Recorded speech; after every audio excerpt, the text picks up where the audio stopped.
ಜೈ ಶ್ರೀರಾಮ್, ನಾನು ನಿಮ್ಮ Usha. Welcome back to my YouTube channel. So ತುಂಬ ಜನ ಕೇಳ್ತಾ ಇದ್ರಿ ಯೂಟ್ಯೂಬ್ ವೀಡಿಯೋಸ್ ಹಾಕೋದೇ ಇಲ್ಲ ಅಂತಂದು ಫೈನಲಿ ಟೈಮ್ ಮಾಡಿಕೊಂಡು ಯೂಟ್ಯೂಬ್ ವೀಡಿಯೋ ಹಾಕ್ತಾ ಇದ್ದೀನಿ.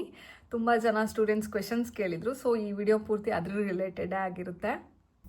ಈ ವಿಡಿಯೋ ಕಂಪ್ಲೀಟಾಗಿ ಸ್ಟೆಪ್ ಬೈ ಸ್ಟೆಪ್ ಇದೆ. ಮಾಸ್ಟರ್ಸ್ ಜರ್ಮನಿಯಲ್ಲಿ ಮಾಡಬೇಕು ಅಂದ್ಕೊಂಡಿರೋ ಸ್ಟೂಡೆಂಟ್ಸ್ಗೆ, ನೀವು ಇಂಜಿನಿಯರಿಂಗ್ ಮಾಡಿರಿ, BSc ಮಾಡಿರಿ ಅಥವಾ ಯಾವುದೇ ಡಿಗ್ರಿ ಮಾಡಿದ್ರು ಸೇಮ್ ಪ್ರೊಸೆಸ್ ಅಪ್ಲೈ ಆಗುತ್ತೆ. ಸೊ ಯಾವ ಸ್ಟೆಪ್ನೂ ಕೂಡ ಮಿಸ್ ಮಾಡ್ಕೋಬೇಡಿ, ಎಂಡ್ವರೆಗೂ ಪೂರ್ತಿಯಾಗಿ ನೋಡಿ.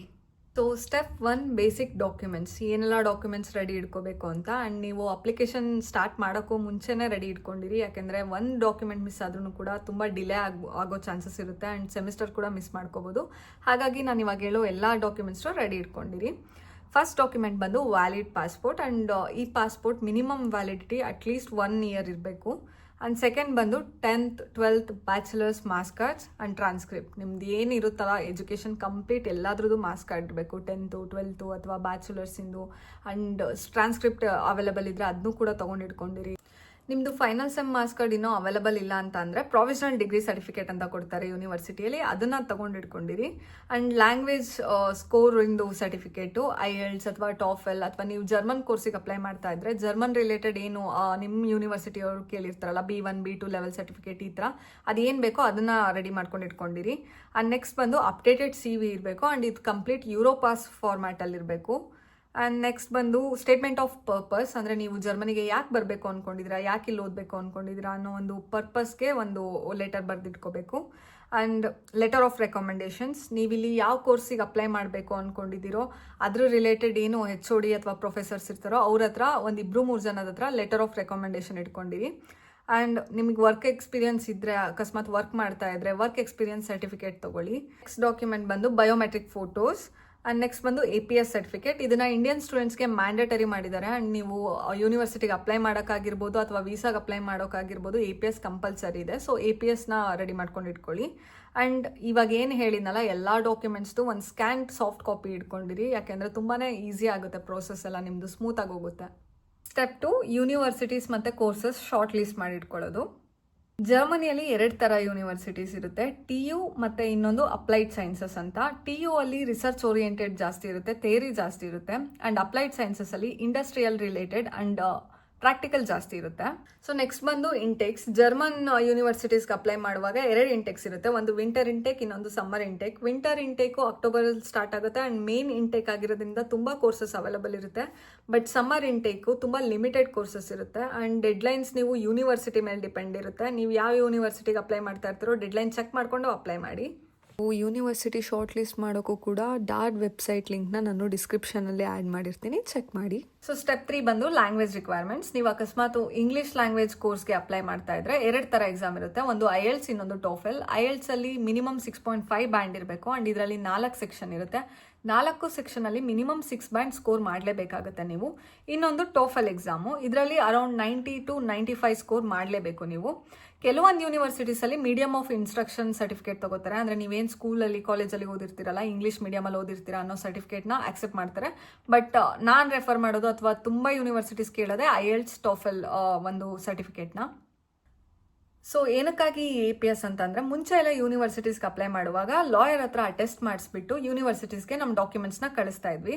ಬಟ್ ಇವಾಗ ನಾವು ನಮ್ದೆಲ್ಲ documents 10th 12th degree marks cards transcript ಪ್ರತಿಯೊಂದನ್ನು ಡೆಲ್ಲಿಯಲ್ಲಿರುವಂಥ APS ಸೆಂಟರಿಗೆ ಕಳಿಸ್ಕೊಟ್ರೆ ಅವರು ಅದನ್ನೆಲ್ಲ ವೆರಿಫೈ ಮಾಡಿ ಒರಿಜಿನಲ್ ಅಂತ ಕನ್ಫರ್ಮ್ ಆದಮೇಲೆ ನಮಗೊಂದು APS ಸರ್ಟಿಫಿಕೇಟ್ ಅಂತ ಕೊಡ್ತಾರೆ. ಅದು ನಾವು ಅದನ್ನ ಯೂನಿವರ್ಸಿಟೀಸ್ಗೆ ಪ್ರೊವೈಡ್ ಮಾಡಬೇಕು. ಸೊ APS ಎಲ್ಲೇ ಅಪ್ಲೈ ಮಾಡಬೇಕು ಅಂತ ನಾನು ಅಫಿಷಿಯಲ್ ವೆಬ್ಸೈಟ್ ಲಿಂಕ್ನ ಡಿಸ್ಕ್ರಿಪ್ಷನಲ್ಲಿ ಹಾಕಿರ್ತೀನಿ, ಚೆಕ್ ಮಾಡಿ. ಸೊ ನೆಕ್ಸ್ಟ್ ಸ್ಟೆಪ್ ಬಂದು ಅಪ್ಲಿಕೇಶನ್ ಪ್ರೊಸೆಸ್, ಹೇಗೆ ಅಪ್ಲೈ ಮಾಡೋದು ಅಂತಂದು. There are 2 ways. ಒಂದು ಯೂನಿ ಅಸಿಸ್ಟ್ ಅನ್ನೋ ಒಂದು ಪೋರ್ಟಲ್ ಇರುತ್ತೆ, ಅಲ್ಲಿ ಅಪ್ಲೈ ಮಾಡಬೇಕು. ಇಲ್ಲ ಅಂತಂದರೆ ಕೆಲವೊಂದು ಯೂನಿವರ್ಸಿಟೀಸಲ್ಲಿ ಡೈರೆಕ್ಟಾಗಿ ನೀವು ಆ ಯೂನಿವರ್ಸಿಟಿ ವೆಬ್ಸೈಟಲ್ಲೇ ಅಪ್ಲೈ ಮಾಡ್ಬೋದು. ಸೊ ಯೂನಿ ಅಸಿಸ್ಟ್ ಪೋರ್ಟಲ್ ಅಂತ ಹೇಳಿದರೆ ಇದೊಂದು ಸ್ಟೂಡೆಂಟ್ಸ್ ಮತ್ತು ಈ ಯೂನಿವರ್ಸಿಟಿ ಮಧ್ಯೆ ಇರುವಂಥ ಸೆಂಟ್ರಲೈಸ್ಡ್ ಪೋರ್ಟಲ್ಲು. ಇಲ್ಲಿ ಏನೇ ಅಪ್ಲೈ ಮಾಡಬೇಕು ಅಂತ ಅಂದರೂ ಬೇಸಿಕ್ ಇವ್ರು ಫಿಲ್ಟರ್ ಮಾಡಿ ಯೂನಿವರ್ಸಿಟಿಗೆ ಕಳಿಸ್ತಾರೆ. ಅಂದರೆ ರಿಕ್ವೈರ್ಮೆಂಟ್ಸ್ ಎಲ್ಲ ಮ್ಯಾಚ್ ಆಗ್ತಿದೆನಾ ಅಂತ ನೋಡಿ ಯೂನಿವರ್ಸಿಟೀಸ್ಗೆ ನಿಮ್ಮ ಅಪ್ಲಿಕೇಶನ್ನ ಪ್ರೊಸೀಡ್ ಮಾಡ್ತಾರೆ.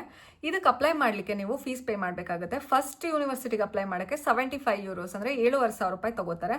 ಲೇಟರ್ ಪ್ರತಿಯೊಂದು ಯೂನಿವರ್ಸಿಟಿಗೂ 30 euros ತೊಗೊಳ್ತಾ ಹೋಗ್ತಾರೆ. ಸೊ ಕೆಲವೊಂದು ಯೂನಿವರ್ಸಿಟೀಸ್ ಎಂಟ್ರೆನ್ಸ್ ಎಕ್ಸಾಮ್ ಅಥವಾ ಆಪ್ಟಿಟ್ಯೂಡ್ ಟೆಸ್ಟ್ ಅಂತ ತಗೋತಾರೆ, ಅದನ್ನು ಚೆಕ್ ಮಾಡಿಕೊಂಡು ಅಪ್ಲೈ ಮಾಡಿ.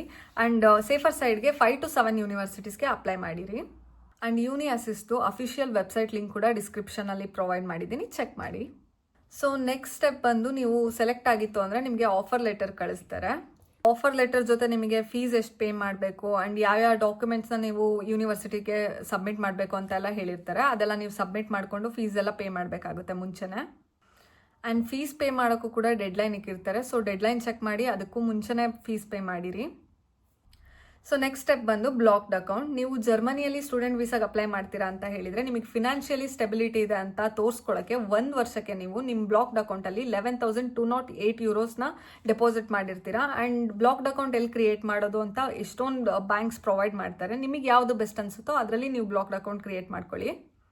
ಸೊ ನೆಕ್ಸ್ಟ್ ಸ್ಟೆಪ್ ಬಂದು ಹೆಲ್ತ್ ಇನ್ಶೂರೆನ್ಸ್. ಜರ್ಮನಿಯಲ್ಲಿ ಹೆಲ್ತ್ ಇನ್ಶೂರೆನ್ಸ್ ಕಂಪಲ್ಸರಿ ಇದೆ. ಇದರಲ್ಲಿ 2 ಟೈಪ್ ಇದೆ, ಪಬ್ಲಿಕ್ ಹೆಲ್ತ್ ಇನ್ಶೂರೆನ್ಸ್ ಮತ್ತು ಪ್ರೈವೇಟ್ ಹೆಲ್ತ್ ಇನ್ಶೂರೆನ್ಸ್. ಇದನ್ನು ನಿಮ್ಮ ಅಕಾರ್ಡಿಂಗ್ ನಿಮ್ಗೆ ಯಾವ್ದು ಸೂಟ್ ಆಗುತ್ತೆ ಅಂತ ನೋಡಿ ಚೆಕ್ ಮಾಡ್ಕೊಳ್ಳಿ ಯಾವುದು ಹೆಲ್ತ್ ಇನ್ಶೂರೆನ್ಸ್ ನೀವು ತೊಗೋಬೇಕು ಅಂತ ಹೇಳಿ. ಸೊ ಯೂಶಲಿ ಸ್ಟೂಡೆಂಟ್ಸ್ಗಾದರೆ ಪಬ್ಲಿಕ್ ಹೆಲ್ತ್ ಇನ್ಶೂರೆನ್ಸ್ ತೊಗೊಳಕ್ಕೆ ಹೇಳ್ತಾರೆ. ಬಟ್ ನಿಮ್ಮದು ಅಬೋವ್ 30 ಏಜ್ ಇತ್ತು ಅಂತಂದರೆ ಪ್ರೈವೇಟ್ ಕೂಡ ತೊಗೋಬೋದು. ಆ್ಯಂಡ್ ಇದು ವೀಸಾಗೆ ಕಂಪಲ್ಸರಿ ಇರುತ್ತೆ ಹೆಲ್ತ್ ಇನ್ಶೂರೆನ್ಸ್ ಕೂಡ. ಸೊ ಮುಂಚೆನೇ ಮಾಡ್ಕೊಂಡಿರಿ, ಯಾಕೆಂದರೆ M10 ಅಂತ ಒಂದು ಡಾಕ್ಯುಮೆಂಟ್ ಕೊಡ್ತಾರೆ. ಆ್ಯಂಡ್ ನೀವು ಬಂದಿದ್ದ ದಿವಸದಿಂದನೇ ಅದು ಕನ್ಸಿಡರ್ ಆಗೋಕ್ಕೆ ಸ್ಟಾರ್ಟ್ ಆಗುತ್ತೆ, ಜರ್ಮನಿಗೆ ಎಂಟರ್ ಆಗಿದ್ದ ದಿವಸದಿಂದನೇ. ಸೊ ಮುಂಚೆನೇ ಮಾಡ್ಕೊಂಡಿರಿ.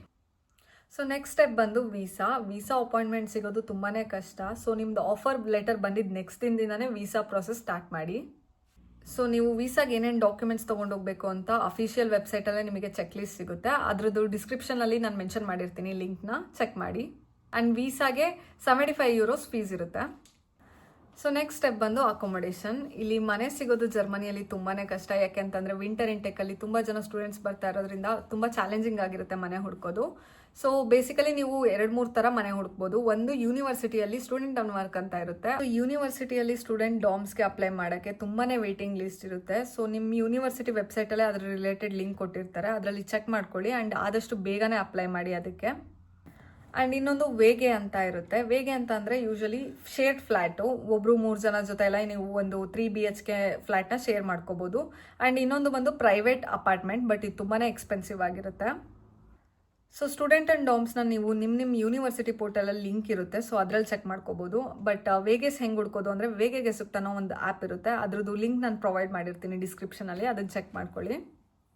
ಸೊ ಇದಿಷ್ಟು ಜರ್ಮನಿಗೆ ಬರಬೇಕು ಅಂತ ಅಂದು step by step process explain ಮಾಡಿದ್ದೀನಿ. ಆ್ಯಂಡ್ ಕೆಲವೊಂದು ಎಕ್ಸ್ಪೆಂಡಿಚರ್ಸ್ ಬಗ್ಗೆ ಹೇಳಬೇಕು ಅಂತಂದರೆ ಬೇಸಿಕ್ ಇದ್ರ ರಿಲೇಟೆಡ್ ಎಲ್ಲ ಎಕ್ಸ್ಪೆಂಡಿಚರ್ಸ್ನ ಮೆನ್ಷನ್ ಮಾಡ್ತೀನಿ.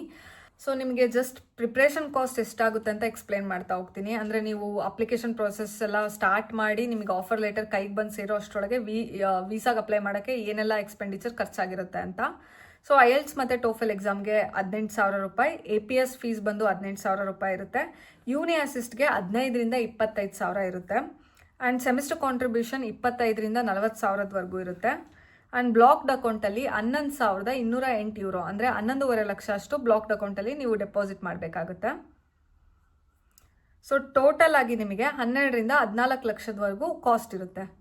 ಸೊ ಇದಿಷ್ಟು ಟೋಟಲ್ ಜರ್ಮನಿಗೆ ಹೇಗೆ ಅಪ್ಲೈ ಮಾಡೋದು ಏನು ಕತೆ ಅಂತ ಕಂಪ್ಲೀಟ್ ಪ್ರೋಸೆಸ್ ಆಗಿತ್ತು. ಎಷ್ಟಾಗುತ್ತೋ ಅಷ್ಟು ಕವರ್ ಮಾಡಿದ್ದೀನಿ. ಆ್ಯಂಡ್ ನಿಮ್ಗೆ ಇನ್ನೂ ಡೌಟ್ ಇತ್ತು ಅಂತಂದರೆ ಕಮೆಂಟಲ್ಲಿ ತಿಳಿಸಿ, ಅದ್ರ ಬಗ್ಗೆ ವಿಡಿಯೋ ಮಾಡಿ ಖಂಡಿತ ಹಾಕ್ತೀನಿ ನಾನು. ಸೊ ಹೇಗೆ ಅಪ್ಲೈ ಮಾಡೋದು ಏನು ಅಂತ ಪ್ರತಿಯೊಂದು ಪ್ರೋಸೆಸ್ನೂ ಆದಷ್ಟು ಎಕ್ಸ್ಪ್ಲೇನ್ ಮಾಡೋಕ್ಕೆ ಟ್ರೈ ಮಾಡಿದ್ದೀನಿ. ನೀವು ಅಥವಾ ನಿಮ್ಮ ಫ್ರೆಂಡ್ಸ್ ಯಾರಾದರೂ ಜರ್ಮನಿಗೆ ಬರಬೇಕು ಅಂತ ಅಂದ್ಕೊಂಡಿದ್ರೆ ಅವ್ರಿಗೆಲ್ರಿಗೂ ಇದನ್ನು ಶೇರ್ ಮಾಡಿ ಆ್ಯಂಡ್ ಸಬ್ಸ್ಕ್ರೈಬ್ ಮಾಡೋದನ್ನ ಮರಿಬೇಡಿ. ನೆಕ್ಸ್ಟ್ ವಿಡಿಯೋದಲ್ಲಿ ಸಿಗೋಣ. ಜೈ ಶ್ರೀರಾಮ್.